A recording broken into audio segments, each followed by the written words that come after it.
Brazil's retail sales for February echoed the US's figures. The disappointing data may show that the country's growing middle class may be pulling back on spending, and that could mean trouble for the economy since they are essential to Brazil's growth. Paulo Cabral has the story. High employment rates and rising wages kept Brazil's retail sector growing last year, despite a slowdown in the overall economy.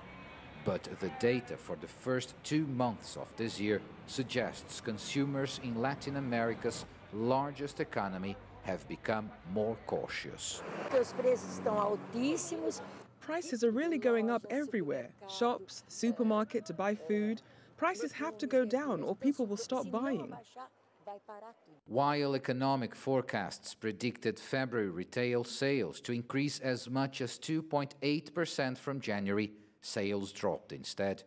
The government statistics agency IBGE showed the volume of sales had slipped 0.4%. Last year, the retail sales went up by 8%, between 8 and 10%. This year we're expecting 4 to 5%, which is much more than the GDP. GDP last year were less than 1%, was 0.9%. This year we're expecting 2.5, 3%. There is not a big crisis in Brazilian retail. Actually, shops are still doing quite well, but it's already clear that only the consumer market won't be enough to boost economic growth and to sustain it in the long term.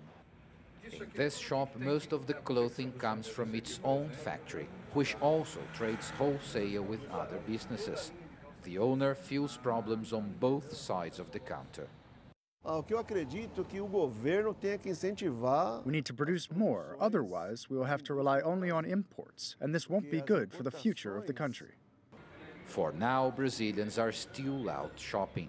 Rather than worry about February's contraction, there is growing concern among economists in Brazil about the country's ability to meet a growth in consumer demand. Paulo Cabral, CCTV, São Paulo.